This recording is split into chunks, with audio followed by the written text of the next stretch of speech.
बिस्मिल्लाहिर्रहमानिर्रहीम। अस्सलाम वालेकुम नाज़रीन, आप देख रहे हैं द लास्ट आवर। मैं हूं यासिर रशीद और मेरे साथ हैं सीनियर सहाफ़ी राना मोहम्मद अजीम साहब। नाज़रीन, पाकिस्तान मुस्लिम लीग नून के सदर मियां मोहम्मद शहबाज शरीफ की ज़मानत पर रिहाई और उसके बाद मुल्क की सियासत में अब क्या तब्दीली आएगी, नून लीग के लिए बेनिफिट क्या होगा और नून लीग के क्या किसी हल्के के लिए ये जो ज़मानत पर रिहाई है ये तशवीशनाक भी हो सकती है। और मौलाना फजलुर रहमान आने वाले दिनों में पाकिस्तान पीपल्स पार्टी को अगर मनाना चाहते हैं तो उसमें नून लीग का क्या किरदार होगा। नून लीग ने जिन तहफ़्फ़ुज़ात का इजहार किया था, क्या वो तहफ़्फ़ुज़ात खत्म हो जाएंगे? क्या सियासत के अंदर एक दूसरे पर जो इल्ज़ाम तराशी की गई वो इल्ज़ाम तराशी झाग की तरह बैठ जाएगी और मामलात अफ़हाम व तफ़हीम से हल हो जाएंगी? इसी बारे में बात करने के लिए जमीयत उलमा इस्लाम पाकिस्तान के रहनुमा सेनेटर कामरान मुर्तज़ा साहब ने हमें ज्वाइन किया है। बहुत शुक्रिया कामरान मुर्तज़ा साहब इस हवाले से अपना वक्त देने के लिए। कामरान मुर्तज़ा साहब, गुज़श्ता हफ्ते जिस तरह के इल्ज़ामात चले, ANP और पाकिस्तान पीपल्स पार्टी ने राहें जुदा करने का फैसला किया, आप क्या समझते हैं तहरीक को किस हद तक नुकसान हुआ और वो नुकसान किसकी वजह से हुआ?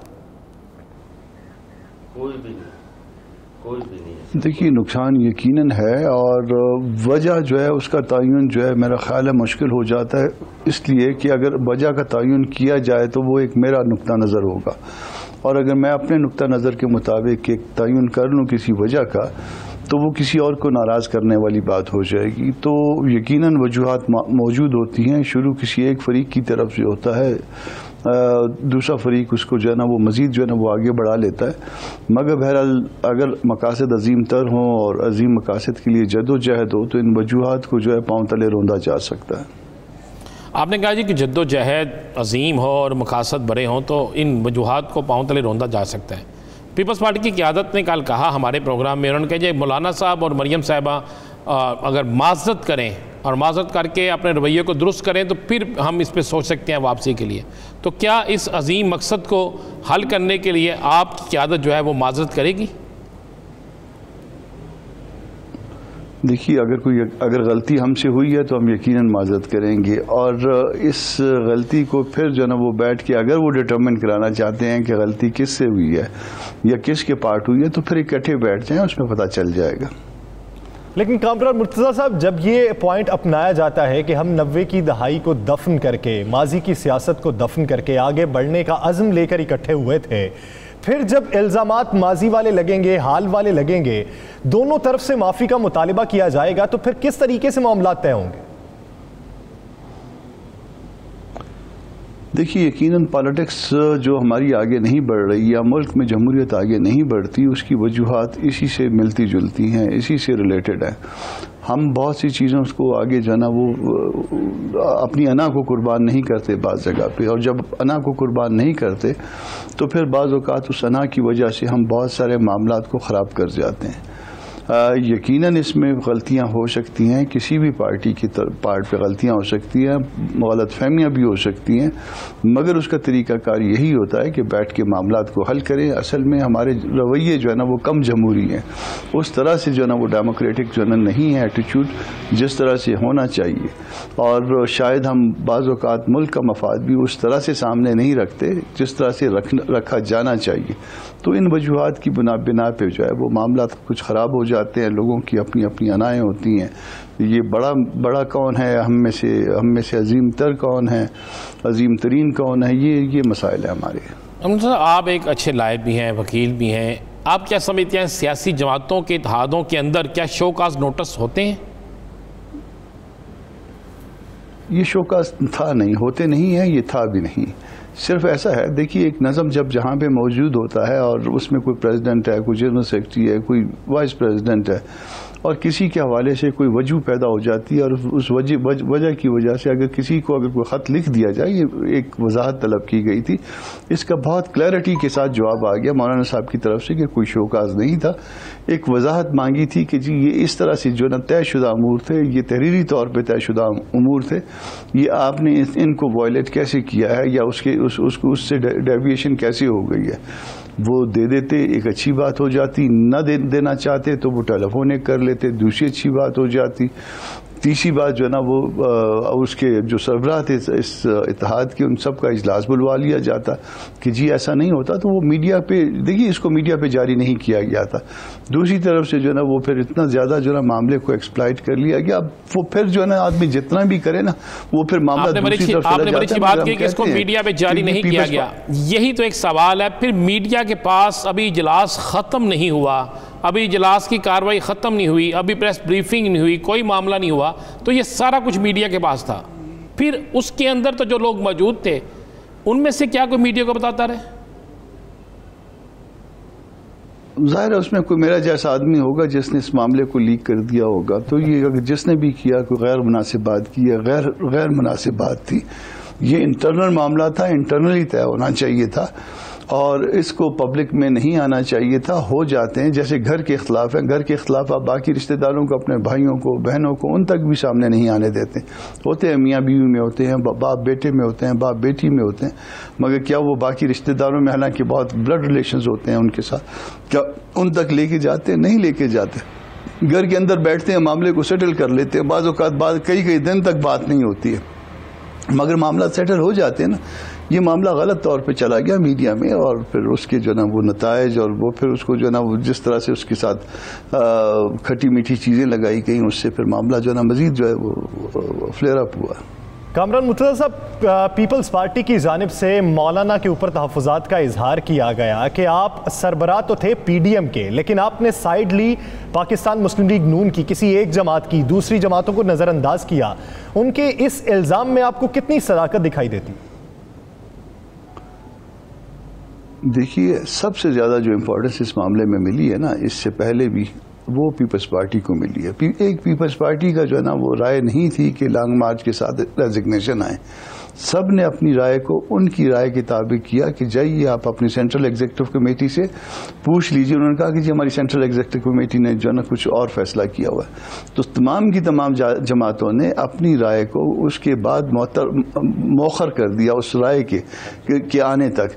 तो सबसे ज़्यादा अगर इम्पोर्टेंस मिली है तो पीपल्स पार्टी को मिली है। और फिर पीपल्स पार्टी अगर किसी बात पर नाराज़ होती है तो मेरा ख्याल है कि गैर मुनासिब हो जाएगा। उनको नहीं होना चाहिए, उनको आना चाहिए। अपना बेनज़ीर बीबी की बहुत बड़ी जद्दोजहद है, जुल्फ़िकार अली भुट्टो शहीद की बहुत बड़ी जद्दोजहद है। अगर वो इतनी बड़ी जद्दोजहद को, और बाकी और शहीद हैं उनके ख़ानदानों, तो अगर वो इतनी बड़ी जद्दोजहद को जो है ना वो इतनी छोटी सी बात पे कुर्बान करना चाहते हैं तो फिर ये उनकी मर्जी है। अल्टीमेटली तुमौरख इस बारे में कुछ ना कुछ लिखेगा। मेरे आपके कहने से बहुत सी बातें मुमकिन है कि वो इस वक्त जो ना आज हम उसके ऊपर पर्दा डाल दें। पीडीएम में मौजूद अक्सरियत जमातों का ये फैसला था, पीपल्स पार्टी के अलावा, जो उस वक्त कहा गया कि इस्तीफ़े दे दिए जाए, लॉन्ग मार्च किया जाए और इस्तीफ़े दे दिए जाए। अब ANP और पीपल्स पार्टी अपनी अहम सीटों से, नशिस्तों से PDM की इस्तीफ़े दे के साइड पे हो गए। असम्बलियों से तो नहीं दिए, उससे दे के साइड पे हो गए। अब अगर वो आपके साथ नहीं आते भरपूर कोशिश के बावजूद भी, तो क्या PDM में मौजूद बाकी जमातें, बशमूल मुस्लिम लीग नून, जमीयत उलमा इस्लाम और दीगर जमातें इस्तीफ़े देने के अपने उस फैसले पर, मौक़िफ़ पर डटी हुई हैं, इस्तीफ़े देंगे? उसमें स्टेयरिंग कमेटी का इजलास चंद दिन के बाद मेरा ख्याल है होने जा रहा है। PDM की बाकी जमातों का ये दोस्त आ जाएंगे तो ये भी साथ शरीक होंगे, अगर नहीं आएंगे तो फिर जो भी सूरत हाल होगी उस वक्त, उसके बाद जो है फिर सरबराही इजलास है शायद। और इसमें जो है ना इस नए सूरत हाल जो है ना, जो नई सूरत हाल बनी है पीपल्स पार्टी और ANP के बाद की, उसके बाद का फैसला जो है ना अब होगा इसमें। कामरान मुर्तज़ा साहब, आपका पॉलिटिकल करियर भी है, लॉयरशिप भी आपने काफ़ी अरसा गुजारी। आप ये समझें कि पाकिस्तान पीपल्स पार्टी की तरफ से जो आज़म नज़ीर तारड़ साहब पे नुक्ता एतराज़ उठाया गया, वो आपको मॉरली और पॉलिटिकली कितना वैलिड लगता है?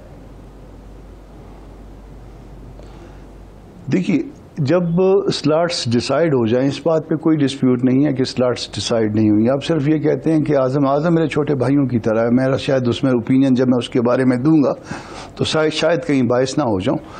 तो उसमें ये पार्टी ने फैसला करना। अब हमारी तरफ से वाइस डिप्टी चेयरमैन के लिए हैदरी साहब थे।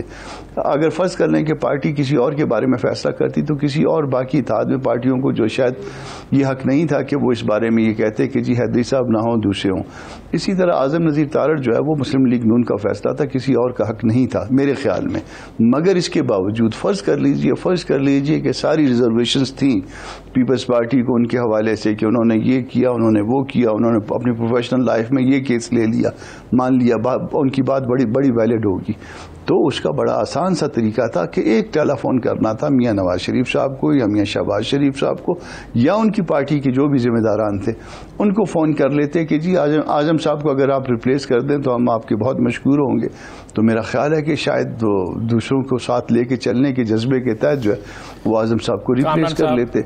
मैं उससे भी आगे बढ़ता हूँ, वो कहते मैं उससे भी आगे आता हूँ, उससे भी आगे आता हूं। वो ये कहते हैं कि आजम साहब वाली स्लॉट जो हमें दे दे तो फिर भी मेरा ख्याल है कोई इशू ना होता, फिर भी मामला जो है ना वो सेटल हो सकता था।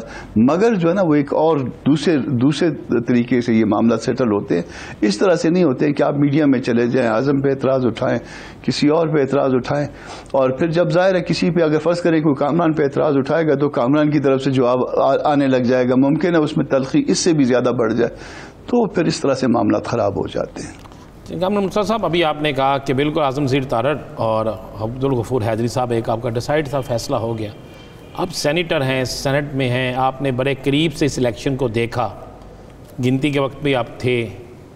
सिर्फ इतना बता दें कि यूसुफ रज़ा गिलानी के वोटों के उनके नाम के अगले हिस्से पे स्टैंप लग गई, चलें वो गलती हो गई या जो भी हो गया या साजिश हो गई।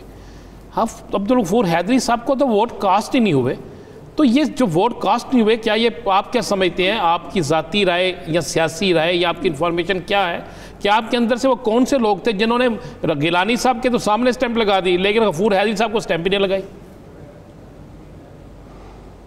एक चीज़ मैं क्लैरिफाई कर दूं, चूंकि मैं इसका हिस्सा था, ये जो स्टैंप लगाने वाला मामला था कि आपने कहाँ पे स्टैंप लगानी है, सईद गनी साहब, मैं नाम ले रहा हूँ, सईद गनी साहब जो है अपोजिशन लीडर का जो चैम्बर है, नेशनल असम्बली के अपोजिशन लीडर का चैम्बर, उसमें बैठे हुए थे और वो बता रहे थे सबको कि जब आपने स्टैंप यहाँ पे लगानी है। मुझे जो है ना उन्होंने कहा कि जी आपने सेंटर में लगानी है, मैंने सेंटर में लगाई नाम के सामने। कुछ लोगों को उन्होंने कहा कि आपने यहाँ इस जगह पे लगानी है, जिसमें मैं एक और नाम ले रहा हूँ कामरान माइकल साहब का। उनको उन्होंने जो वो चिट बना के दी, उनको बताया कि इस जगह पे आपने स्टैंप करनी है जिसमें जो है ना वो नाम के ऊपर स्टैंप होनी है। उन्होंने कहा था कि हमने कुछ लोगों को आइडेंटिफाई करना है। तो ये इस तरह से ये जो इस तरह की डिस्ट्रीब्यूशन थी कि किसने स्टैंप कहाँ लगानी है, ये सईद गनी साहब, मैंने दो नाम आपके सामने ले लिए, सईद गनी साहब का, कामरान माइकल का। तो ये पीपल्स पार्टी ने खुद बताए थे, उनको वोट जो है ना इसके बावजूद पूरे मिले, मासवा एक के जो जिसमें दोनों को स्टैंप की मसलहत गई। क्या समझते तो इसका हैं मतलब कि है कि बाकी वोट जो उनकी स्कीम थी उसके मुताबिक थे। स्टैंप गलत लगवाने का तरीका कार बताया, तो उसमें क्या मंतिक हो सकती है? मुझे नहीं पता कि उसमें क्या मंतक है, मैंने इसीलिए नाम ले लिया ताकि रिकॉर्ड जो है वो दुरुस्त रहे। अगर उन्होंने कोई इस बात की तस्दीक करनी है तो मेरी बात को जो है ना वो कह सकते हैं कि जी हमने ऐसा नहीं किया था, मैंने इसीलिए। और कामरान माइकल साहब भी जिंदा हैं माशाल्लाह, वो भी अगर इस बात को जो है ना उनकी वो चिट जो है फिर वो नून वालों ने ले ली थी और वो अपने पास रख ली थी। ये बात आप आजम से भी कंफर्म कर सकते हैं। हमने जो अपने तौर पे, चूंकि हमारा वो एक लीगल बैकग्राउंड है, तो हमने अपने तौर पे इसका मतलब है आपको इस इलेक्शन वाले दिन ये पता चल चुका था कि हमारा गिला बनता है। पूरी बात का जवाब सुन लें। जी जी हाँ, पूरी बात सुन लीजिए। गिला बनता है इनफैक्ट JUI का।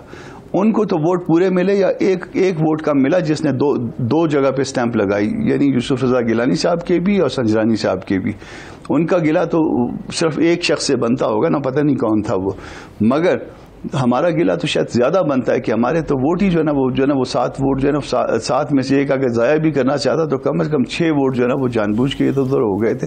और जाहिर है हम में से ही कोई लोग थे जिन्होंने उनको वोट किया था। तो इस तरह से जो है वो ये इस मामलों को अगर हम अभी आपने कहा ना कामरान माइकल, इस मामले को अगर हम दोबारा उसमें उठाएंगे ना, जी हाँ नून के है ना, तो नून ने भी जो है ना यूसुफ रजा गिलानी को वोट दिया ना, तो उनको कामरान माइकल को जो चिट मिली थी उसमें यूसुफ रजा गिलानी के नाम के ऊपर जो ना स्टैंप करके दी हुई थी। हमको एक वो जो डमी चिट दी थी ना, सबको डमी चिट्स दी थी।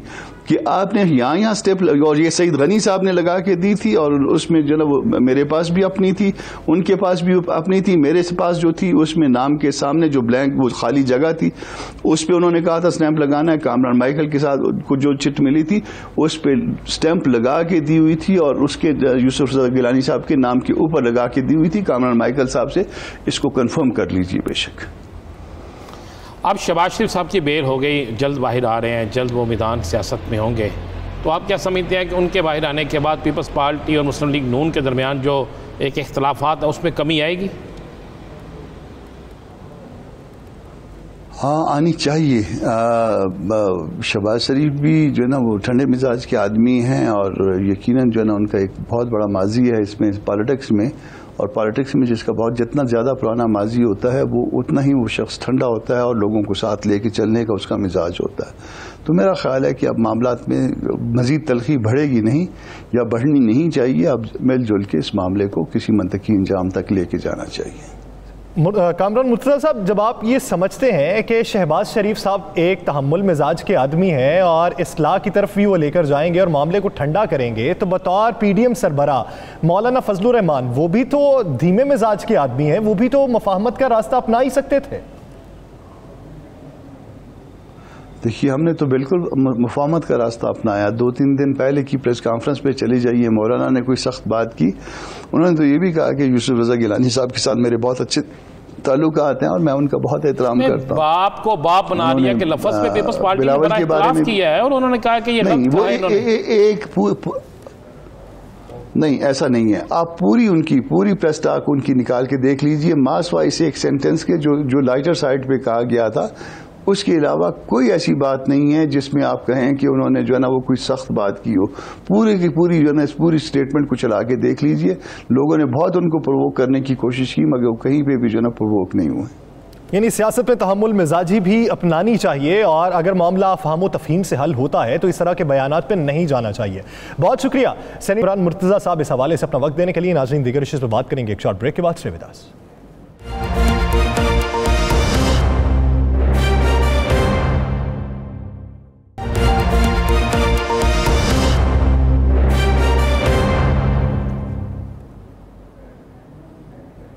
Welcome back. नाज़रीन, जमीयत उलमा इस्लाम फ़े का मौक़िफ़ ये है कि हमने कोई शो कॉज नोटिस नहीं भेजा, सिर्फ वजाहत तलब की थी और ये मामलात हमें एक दूसरे के साथ बातचीत करके हल करने चाहिए थे, ना कि मीडिया में ये बात जाती और ना इस तरह प्रोवोक किया जाता और ना एक दूसरे को इश्तियाल दिलाया जाता और बात इस नहज तक आन पहुंची। तो अब देखना यह है कि एएनपी और पाकिस्तान पीपल्स पार्टी जेयूआई फे या पाकिस्तान मुस्लिम लीग नून की जानिब से जो इल्जामात लगाए जा रहे हैं उस पर आइंदा का मौक़िफ़ क्या रखती है। इसी बारे में बात करने के लिए एएनपी के सीनियर रहनुमा शाही सैयद साहब ने हमें ज्वाइन किया है। शाही सैयद साहब, बहुत शुक्रिया आपके वक्त का। शाही सैयद साहब, इस वक्त जो पीडीएम का मौक़िफ़ था, पीडीएम की तहरीक थी, बज़ाहिर यही लगता है ब्रेक लग चुकी है। अब आने वाले दिनों में अपने अपने तई तहरीक चलेगी, मुत्तहिदा होकर तहरीक नहीं कोई चलाई जा सकती। अगर कोई चलाएगा तो अपने तई किसी को अलायंस में शामिल कर ले तो एक अलग बात है। आप क्या समझते हैं कि पीडीएम अभी भी है या खत्म हो चुकी? सबसे पहले तो मैं आपका शुक्रिया अदा करूं, देखने और सुनने वाले को सलाम देता हूं। और मैं ये समझता हूँ कि पीडीएम एक इत्तेहाद था और वो इत्तेहाद किस मकासद मोटिव था, वो नुकात 25 या 26 नुकातों पे था। वो नुकात आज भी सबकी जरूरत है, पाकिस्तान की 22 करोड़ आवाम की उन नुकात की हमारे सोच के मुताबिक जरूरत थी, तभी ये पीडीएम बना था। पीडीएम के मकासद जो सेलेक्टेड थे उनके खिलाफ, ये जो नाहिल हुक्मरान है उनके खिलाफ, ये महंगाई, बेरोजगारी और माशी हालत और पार्लियामेंट को बालादस्ती, जमहूरियत की मजबूती और मैं समझता हूँ कि इदारों की रिस्पेक्ट के बारे में ये जो पीडीएम बना था कि हम अपने इदारों को मजबूत करें, उसी बुनियाद पे था। और मेरे ख्याल में ये पार्टियों की मंशूब में होना चाहिए। हम सबका ये फर्ज है कि पाकिस्तान मजबूत होगा, पाकिस्तान मजबूत होगा, इदारे मजबूत होगा। उसी के लिए सबसे बढ़ करके सारी पार्टियों ने इत्तेफाक कराए, गो कि ये सब दुनिया को मालूम है कि पार्टियों के अपने अलग अलग मंशूर है, अपने अलग अलग रास्ते हैं। और जब इलेक्शन होगा तो चूंकि पाकिस्तान एक है, प्राइम मिनिस्टर एक बनेगा, तो 10 पार्टियों के सरबराह प्राइम मिनिस्टर 10 नहीं बनेगा, एक बनेगा। तो जाहिर है कि आने वाले वक्तों में हमारा आमना सामना मुकाबला इलेक्शन में होगा। फिर ये बात कि 2 ग्रुप बन जाए, 3 बन जाए, 4 बन जाए या 10 के 10 ग्रुप बन जाए, लेकिन ये भी हमें दिमाग में रखो, ख्यालात में रखना चाहिए PDM से ये तवक्को करना कि ये इलेक्शन इत्तेहाद है, वैसा मुमकिन नहीं है। अभी आपने देखा PDM खत्म भी हुआ, लेकिन PDM के लिए डस्का में पाकिस्तान पीपल्स पार्टी ने भी उनका ऐलान कर दिया। अभी PDM खत्म हुआ, मैंने खुद कराची में पाकिस्तान मुस्लिम लीग नून का साथ दिया। तो ये इलेक्शन का इत्तेहाद नहीं था, PDM एक तहरीक था, और तहरीक होता है सरबराह के ज़ेर साया, सरबराह को इख्तियार होता है कि वो उसको लेके चले। बदकिस्मती से सरबराह ने, मैं नहीं समझता हूँ कि मौलाना साहब ने कोई गलती या कोई ऐसा सोचा होगा या कोई जज्बाती फैसला किया होगा, लेकिन तरीका गलत था। उसकी वजह के शोकाज जिस पार्टी का आईन होता है, मंशूर होता है, उसमें शोकाज दिया जाता है। इत्तेहादों में शोकाज नहीं होता। सरबराह इजलास बुलाते और तहफ़्फ़ुज़ात सुनते। कुछ तहफ़्फ़ुज़ात उनके अपने भी थे, तो कुछ तहफ़्फ़ुज़ात इस साइड से भी थे। वो चाहे खैबर पख्तूनख्वा के सेनेट के थे, चाहे वो पंजाब में सेनेट के अनअपोज़ लोगों को मुकर्रर करना उसके ऊपर थे, चाहे वो लड़काना में PGI के साथ JUI का इत्तेहाद करके और वो करना, तहफ़्फ़ुज़ात तो इधर भी थे उधर भी थे। तो उसको शोकाज देना वो एक पार्टी की तस्लील है। अब अगर वो इसको नहीं समझते तो उनकी सोचे, अब भी उनके लिए मौका है कि वो सरबराह के इसके से सबको बुलाते। लेकिन अब भी जो उनके लफ्ज है वो लफ्जों के माने जू माने होते हैं। जैसा हमें पता नहीं कि बाप को बाप बना लिया। अब ये बात छोटी सी है और मजाकन है तो कोई बात नहीं है, लेकिन ये कि अगले पार्टियों ने और सारे मीडिया ने तो उसी पे चला, यार देखो मौलाना साहब ने बाप का ताना ले लिया, इसलिए पाकिस्तान मुस्लिम लीग पाकिस्तान पीपल्स पार्टी और मुश्किल हो गई। तो इस वक्त मैं समझता हूँ कि सरबराह के हैसियत से अब उसको चलाने के लिए उनको चाहिए कि वो खुद जाए, उसमें कोई शर्म महसूस न करे, वो खुद जाए, ANP के पास जाए, वो पार्टी के पास जाए, उनको समझाए, उनसे बात करे कि भैया हमारे मकासद ये थे और आपके तहफ़्फ़ुज़ात ये थे और हमारे तहफ़्फ़ुज़ात थे। इससे पहले भी बड़े बड़े मसले आए, लेकिन उसके ऊपर भी उसने, अगर वो आपके पास चले जाते हैं, अगर वो आपके पास आ जाते हैं और आपको आके कहते हैं कि गलत हुआ है, मैं आपके पास आ गया हूं, तो क्या ANP दोबारा PDM में शामिल हो जाएगी? मैं तो ये समझता हूँ कि बिल्कुल, देखो ये मेरी जाती राय तो नहीं, पार्टी की राय होगी, पार्टी पैसा लगाएगा, लेकिन जाहिर बात है कि सियासत में दरवाजे बंद नहीं होते। और ये PDM जो मंशूर था और जिसके लिए बना था, तो ये तो 22 करोड़ आवाम के लिए बना था, ये तो जिस मोटिव मकसद के लिए बना हुआ है, तो हमें तो हर किस उस मकसद से हटना नहीं चाहिए। अगर वो अपनी गलती का एहसास करे और मेरे ख्याल में कि वो अगर आ जाए और इस पे बात करे, तो होना चाहिए कि हम इसको और मजबूत करें। उसकी वजह है कि हमारे नजदीक ये PDM के जो शाही सैयद साहब, आपने कहा कि वो आ जाएं तो आप इसको मजबूत करें, तो हम मिलकर करेंगे। अगर वो नहीं आते तो क्या ANP और पाकिस्तान पीपल्स पार्टी कोई नया इत्तेहाद बनाने की तरफ जाएगी?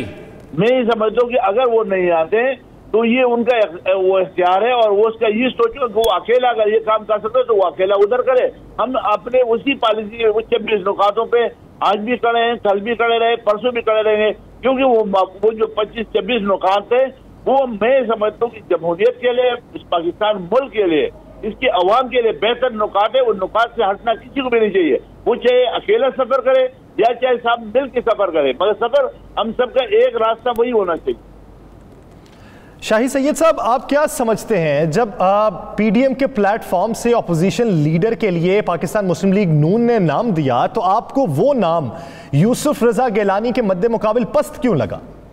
उसकी वजूहात बिल्कुल है, शुक्र है कि आपने ये सवाल किया। यही सवाल तो मौलाना साहब को करना चाहिए था। उसकी वजह की सवाल ये था कि जिस वक्त उनका नाम आया तो पाकिस्तान पीपल्स पार्टी ने उन पे तहफ़्फ़ुज़ात उस नाम पे दिए थे, लिहाजा ये वकील रह चुका है, हमारा उसमें ये तहफ़्फ़ुज़ात है। तो वो सरबराह का काम था कि उनसे बात करके या तो पाकिस्तान पीपल्स पार्टी को इस बात पे राजी करते कि यार ऐसे तो वो तो वकील दुनिया भर के केस लड़ता रहता है, ऐसी कोई बात नहीं है, और या ये जाके पाकिस्तान मुस्लिम लीग नून को इस पे कायल करता कि आप उसको चेंज कर दे, तो फिर भी मसला हल होता। तो बजाय मसले हल करने के लिए आपने खामोशी इख्तियार की और उसका वही नतीजा, गलत नतीजा आया, जिसका असर PDM पे बुरा पड़ा। PDM पे असर बुरा पड़ गया, सारा कुछ हो गया। आने वाले दिनों में आप कह रहे हैं कि हम उन्हीं निकात पे एक नई तहरीक शुरू कर सकते हैं, सब कुछ कर सकते हैं। आपकी और पीपल्स पार्टी के दरमियान बेइंतहा तल्लक अच्छा है और आपने पीपल्स पार्टी के लिए स्टैंड लिया और पीपल्स पार्टी आपके पास गई भी। आने वाले दिनों में क्या पाकिस्तान पीपल्स पार्टी और ANP इंतहाबी इत्तेहाद की तरफ भी जाएंगे? देखो बिल्कुल जा सकता है, इससे पहले भी है, हमारे मुस्लिम लीग नून से भी इत्तेहाद भी है, हमने JUI से भी एक जमाने में उनके वजीर मुफ्ती साहब जो थे वो वजीर आला बने थे, तो हमने तो उनके साथ भी इत्तेहाद किया हुआ है। इत्तेहाद किसी भी पार्टी से नून से भी हो सकता है, तो पीपल्स पार्टी तो हमारी पहले भी 5 साल इत्तेहाद भी रहा है, अब भी है। लेकिन सिर्फ ये कि पाकिस्तान पीपल्स पार्टी से बजाते खुद सिंध अवामी नेशनल पार्टी सिंध के जो चैप्टर है उसको तकलीफ है, हमें उनसे खुद गिला है, बजाते खुद गिला है। पाकिस्तान पीपल्स पार्टी ANP सिंध का कोई जायज काम भी करने को तैयार नहीं, बल्कि यहाँ तक कि वो खुद बोलते हैं, उनके लोग बोलते हैं कि हमने ANP से इत्तेहाद नहीं करना है क्योंकि ANP खत्म हो गई है। तो हमने इस मरतबा पाकिस्तान मुस्लिम लीग नून का साथ दिया है ताकि हम पाकिस्तान पीपल्स पार्टी को ये बता दें कि ANP खत्म होने वाली जो बात नहीं है, 100 साल तारीख रखता है। हमारे नजरियात लोग हैं, हाँ हम जीत नहीं सकते मगर जितवा सकते जरूर है। अच्छा शाहिद सैयद साहब, आप जो इस वक्त माहौल में तलखी पैदा हो चुकी है, आप शहबाज शरीफ से किसी मस्बत इक़दाम की तवक्को रखते हैं? बिल्कुल रखते हैं, वो सुलझे और बेहतरीन इंसान है, अच्छे सियासतदान है। उनका एक चीज मुझे याद है कि जब NHC अवार्ड हुआ था उस वक्त पंजाब बड़ा भाई था और उनके बड़े शहर थे, उसी वक्त में वो NHC अवार्ड पास हुआ था और उसने बड़े भाई का रोल अदा किया था और छोटे सूबों को उसे हमेशा साथ चलाया था। उस बनने में ये खूबी और सलाहियत मैं समझता हूँ कि है। अगर वो आज भी आगे बढ़े और थोड़ा हिम्मत करे तो PDM दोबारा भी बहाल हो सकता है और सबको लेकर चला सकता है। मरियम और शहबाज शरीफ में आपको कौन बेहतर लगता है, शहबाज शरीफ या मरियम? देखो ये दूसरी पार्टी के लोग हैं, अल्लाह ताला दोनों को, तीनों को, चारों नहीं, बिल्कुल अल्लाह उनको दे। वैसे आपको सियासी बसीरत क्या है, कौन दोनों में से ऐसा लीडर है जो पार्टियों को या PDM को आगे लेकर सही जा सकता है? ये मेरे लिए मुमकिन नहीं है, लेकिन इतना मैं थोड़ा सा बता दूंगा, ओल्ड इज गोल्ड। ठीक हो गया। शाहिद सैयद साहब, आने वाले दिनों में पाकिस्तान पीपल्स पार्टी तो ईद के बाद अपनी तहरीक शुरू करने का ऐलान कर चुकी है और उनका यह भी कहना है कि हम एग्जीक्यूटिव कमेटी में मामला तय करेंगे, तो ANP के मकासद क्या होंगे? हमारे मकासद तो रोज़ अज़ल से क्लियर है। हम पाकिस्तान को मजबूत चाहते हैं और मजबूत पाकिस्तान के लिए हम मजबूत इदारे चाहते हैं। हम आज़ाद अदलिया चाहते हैं, आज़ाद मीडिया चाहते हैं, आज़ाद इलेक्शन कमीशन चाहते हैं, हम जुडिशरी को भी इज्जत देना चाहते हैं, मीडिया को भी देना चाहते हैं और हम अपने एस्टेब्लिशमेंट को भी मजबूत चाहते हैं। बदकिस्मती से इदारे एक दूसरे को नीचे दिखाने के लिए जो रोल अदा करते हैं वो मुल्क के लिए बेहतर नहीं होता है। हम इस मुल्क में जो बिजनेसमैन है उसकी भी रिस्पेक्ट और इज्जत चाहते हैं। हम चोर और डाकुओं को दबाना चाहते हैं, उनके खिलाफ एहतसाब करना चाहते हैं। अब पाकिस्तान में एहतसाब जब भी हुआ वो इंतकाम के लिए हुआ। इदारों की मजबूती चाहते हैं, मईशत का इस्तेहकाम चाहते हैं, अवाम की फलाह बहबूद के लिए फैसले करना चाहते हैं। तो उम्मीद करते हैं कि अगर आपकी तहरीक चले तो इन्हीं मकासद के तहत चले और उसका सेर हासिल नताइज देखने को मिले। बहुत शुक्रिया शाहिद सैयद साहब इस सवाल देने के लिए। नाज़रीन, दीगर इश्यूज़ पर बात करेंगे एक शॉर्ट ब्रेक के बाद। Stay with us.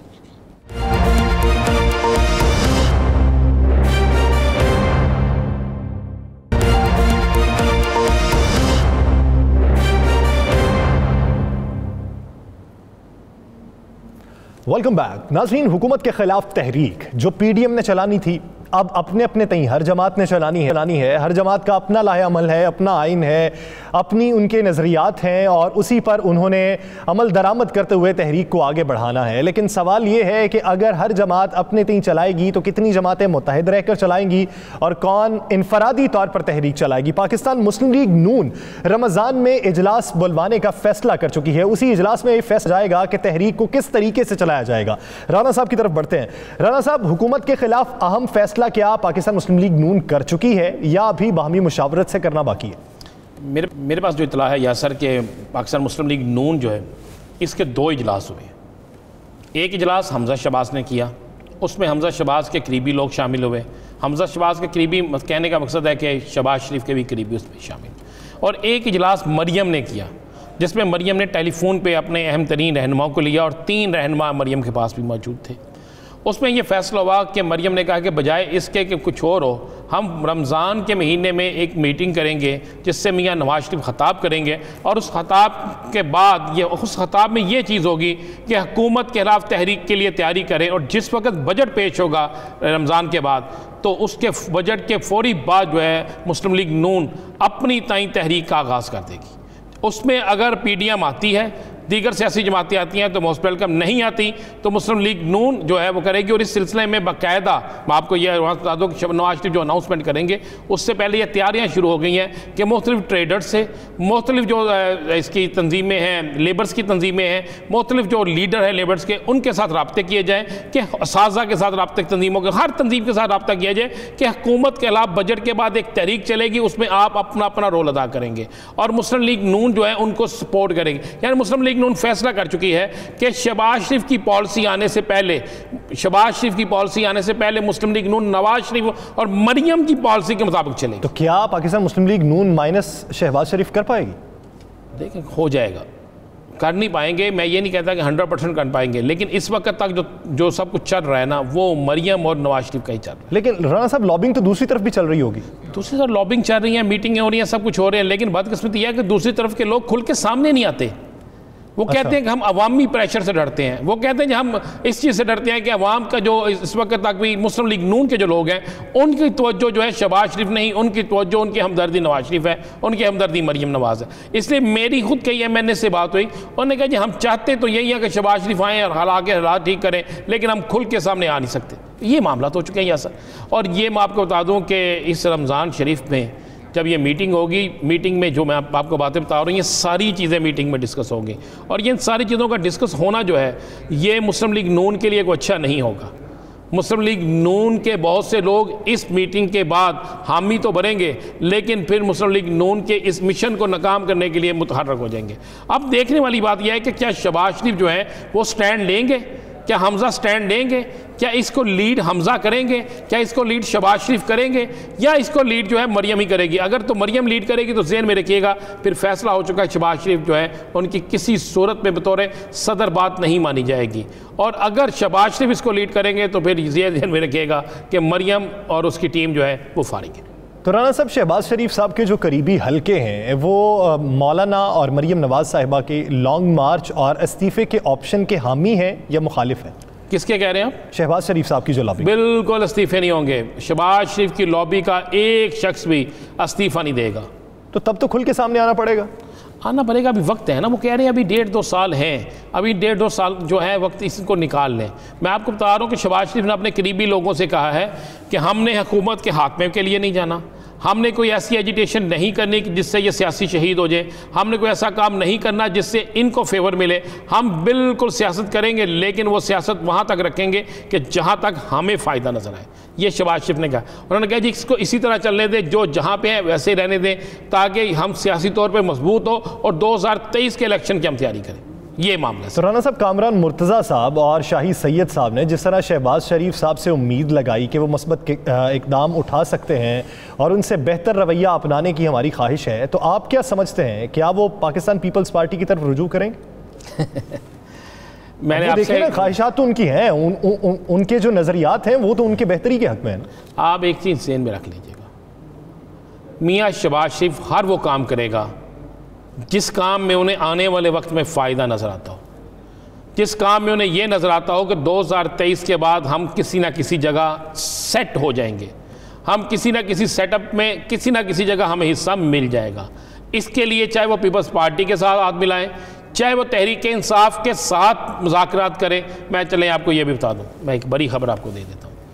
Noon league तो अभी तक नहीं ना कह रही कि हम हुकूमत के किसी चीज़ों में भी, मसले में, किसी कमेटी में भी, किसी चीज़ में भी साथ आएंगे। अभी तक तो नून लीग ये कह ही नहीं रही कि किसी चीज़ में साथ आएंगे।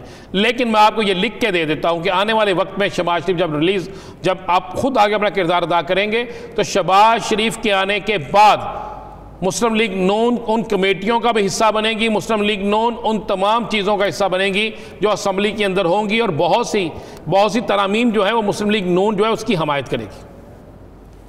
तो इस पे दूसरे हलके को एतराज़ नहीं होगा?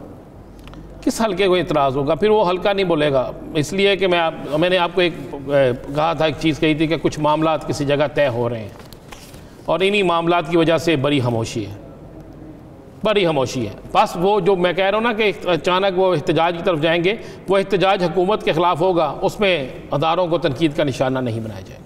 सही, यानी एक हल्का अगर मजबूत होगा तो दूसरे हल्के को उसकी तायीद करना ज़रूरी हो जाएगा, क्योंकि ऐसे वक्त में अगर इख्तलाफ पैदा होते हैं तो इख्तलाफ उनके हक में नहीं जाएंगे। नाज़रीन, आगे बढ़ेंगे और बात करेंगे मनी लॉन्ड्रिंग के हवाले से, एहतशाम गंजे के हवाले से जो मुल्क में इस वक्त सख्त होता जा रहा है। बहुत सी सरकारी शख्सियात के ऊपर एहतसाब का घेरा तंग होता जा रहा है और बहुत सी जगहों पर मनी लॉन्ड्रिंग के हवाले से जो शवाहिद सामने आए उस बारे में तहकीकात भी अब हो रही हैं। सिंध के हवाले से डेवलपमेंट क्या है, अरबों रुपए की मनी लॉन्ड्रिंग के हवाले से तहकीकात क्या है? राना साहब की तरफ बढ़ेंगे। राना साहब, जो सिंध के अंदर मनी लॉन्ड्रर्स हैं उनके जो नाम थे उनके बारे में तहकीकात किस हद तक मुकम्मल हुई, उस पर एक्शन कब होगा और किस तरह होगा? यासर, आज मैं आपको एक बहुत बड़ा स्कैंडल आपके सामने लाता हूँ। जिस तरह याद आप हमने एक स्टोरी की थी हजूर बख्श कलोर की, जी, अल्लाह उसको जन्नत नसीब में, जन्नत में अला मकाम था में फौत हो गए, कि वो एक माली से किस तरह अरब खरबपति बना। ये शख्स है, काफ़ी पुराना, ये शख्स भी उसका पार्टनर है, उसके साथ था। इस शख्स का नाम है शकील महर। अच्छा, ये सराइकी है, बिल्कुल गरीब आदमी था। इस वक्त सिंध के अंदर छुपानी चोरी करके मुख्तलिफ फैक्ट्रियों को देना, कब्जे करना, दीगर मामलात के साथ साथ मज़े वाली बात यह है, ये मैं नहीं कह रहा, ये एक अदारे की रिपोर्ट है जो मेरे पास मौजूद है। एक अदारे की रिपोर्ट में यह इंकशाफ हुआ कि सिंध हुकूमत के बहुत से अहम तरीन अफसरान, सरकारी अफसरान, बहुत सीनियर सियासतदान, मुस्लिम लीग नून के सियासतदान, उनके अरबों नहीं खरबों रुपए इसने मनी लॉन्ड्रिंग की है, उनका हवाला कराया। और उसमें से इसने कितने पैसे कमाए हैं आपकी सोच नहीं है। कहा जाता है कि सरकारी इदारों के अंदर उतनी वजीर किसी को प्रोटोकॉल नहीं मिलता जितना इसको मिलता है। हालांकि कराची के अंदर जो डीजी नैब कराची हैं वो इंतहाई ईमानदार हैं और डेड ऑनेस्ट हैं। ये तो कहता है कि वो भी मेरे कहने पे चलते हैं। इस रिपोर्ट में लिखा गया है कि इस शख्स ने 6 सेक्रेटरी हैं, कुछ वज़रा हैं, कुछ मुस्लिम लीग नून की शख्सियात हैं, कुछ पीपल्स पार्टी की बड़ी शख्सियात हैं, उनके अरबों रुपए बाहर पहुँचाए, आज के दिन तक पहुँचा रहा है। सरकारी अफसरान के पैसे बाहर पहुँचाता है, मनी लॉन्ड्रिंग करता है और इस पर इन्वेस्टिगेशन मुकम्मल हो गया। बड़ी खबर यह है कि ईद के बाद बड़ी मजबूत गिरफ्त जो है इन पे आने वाली है और ये इसकी गिरफ्तारी के हवाले से कुछ ज़राए ने इंकशाफ किया है कि इसकी गिरफ्तारी के बाद कई सियासी बुर्ज जो हैं वो उल्टेंगे। देखना अब ये है कि गिरफ्तारी के बाद कौन कौन से बड़े नाम सामने आते हैं और उनके एहतसाब का शिकंजा किस हद तक सख्त होता है। नाज़रीन, दीगर इश्यूज़ पर बात करेंगे एक शॉर्ट ब्रेक के बाद। Stay with us.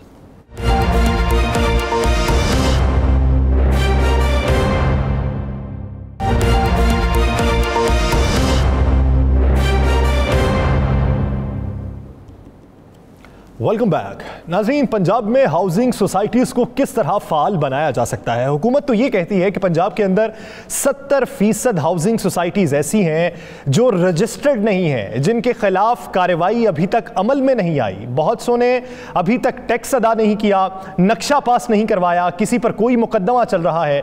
तो इनको किस तरीके से फ़ाल करेंगे, वो तरीक़ाकार क्या होगा, उस तरीक़ाकार पर अभी तक बहस कितनी हो चुकी है और फ्रेमवर्क कितना मुकम्मल हो चुका है? राना साहब से जानते हैं। राना साहब, पंजाब भर में कितनी हाउसिंग सोसाइटीज़ ऐसी हैं जो अभी तक फ़ाल हो चुकी हैं और जिन्हें फ़ाल करना है? इसमें हम शामिल गुफ्तगू भी करेंगे। हमें ज्वाइन किया है साथ नज़ीर साहब है, रहनुमा प्राइवेट डेवलपर्स एसोसिएशन, उनकी जानिब में। साथ साहब मैं आपकी जानिब आता हूँ, ज़रा राना साहब का स्टांस ले लूँ इस पर। जी राना साहब। देखें यासर, हुकूमत पंजाब ने बहुत सी डेवलपमेंट शुरू की है कि किसी तरीके से हाउसिंग सेक्टर जिसका जो ख्वाहिश है वज़ीर-ए-आज़म पाकिस्तान की, से आगे लेकर जाया जाए।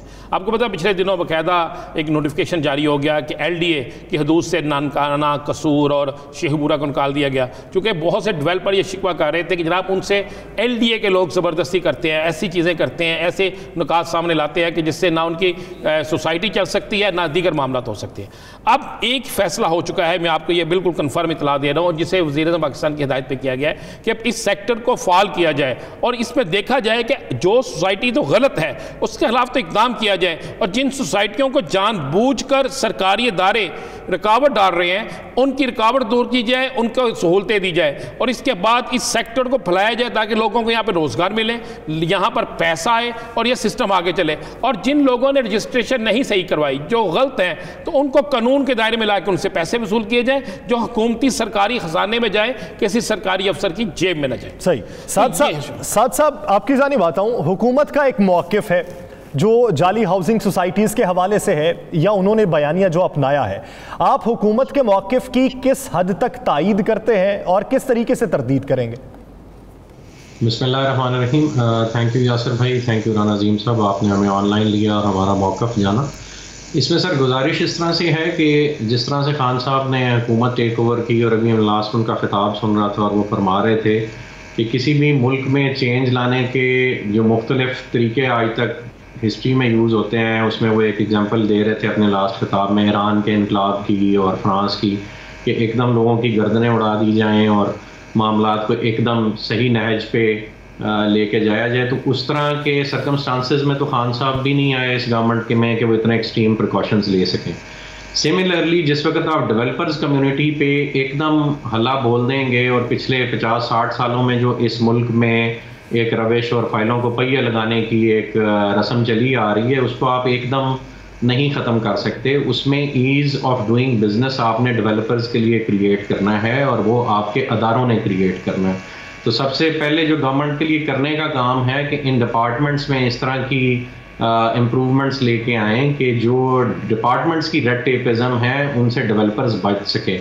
देखें, जब भी कोई मुल्क डेवलप होना है तो वो उसकी बिजनेस कम्युनिटी ने डेवलप होना है। अगर आज अमेरिका या चाइना या कोई भी सुपर पावर किसी स्ट्रेंथ पे अगर वो पूरी दुनिया पे हुकूमत करने की बातें करते हैं तो वो उनकी फाइनेंशियल स्ट्रेंथ एक बहुत बड़ी स्ट्रेंथ है। साहब आप मिसाल दुनिया पूरी की दे रहे हैं, बड़े मुल्कों की मिसाल दे रहे हैं, लेकिन पाकिस्तान के अंदर जो डेवलपर हैं, बेइंतहा डेवलपर ऐसे हैं जहां पर हम जाके देखते हैं तो सैकड़ों नहीं हज़ारों लोग बेचारे रो रहे होते हैं कि फ़ाइलें उन्होंने ले ली, पैसे उन्होंने दे दिए, उनको ज़मीन नहीं मिली, ज़मीन मौजूद नहीं है, उनके साथ फ्रॉड हो जाता है। तो आप लोग उनको दुरुस्त करने के लिए क्या करेंगे?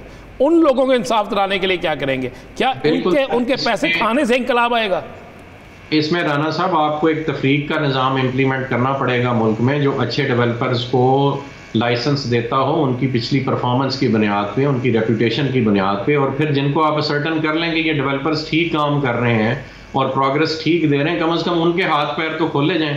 फिर उनसे तो चोरों वाला और डकैतों वाला सलूक ना किया जाए ना, उनको तो फ्रीडम दी जाए। क्योंकि अगर ये मुल्क डेवलप होना है, इसमें 50 लाख घर बनने हैं, तो वो इस मुल्क के डेवलपर्स ने बनाने हैं, सारे काम गवर्नमेंट नहीं करती रह सकती। अगर आपकी प्राइवेट डेवलपर्स को कहा जाए वज़ीर-ए-आज़म पाकिस्तान की तरफ से कि आप 2 नंबरी ना करें, हम आपको सहूलत देते हैं, तो यह क्या 50 लाख घरों का मंसूबा जो है ये आप उसे पाए तकमील तक पहुंचा सकते हैं? मुख्तसर जवाब दीजिए। बिल्कुल, हम इस तरह का फार्मूला पेश करने को तैयार हैं कि ये 50 लाख घरों का बेड़ा सारा प्राइवेट डेवलपर्स उठा लेंगे।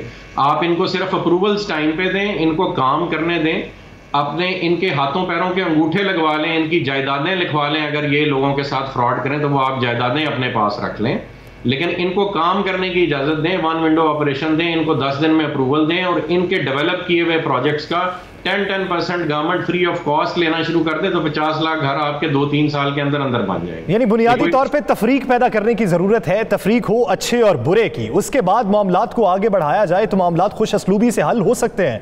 प्रिया साद नज़ीर साहब, इस हवाले से अपना वक्त देने के लिए नाज़रीन दिलास चार से मुझे और राना अजीम साहब को दीजिए इजाजत। अल्लाह ने के बाद।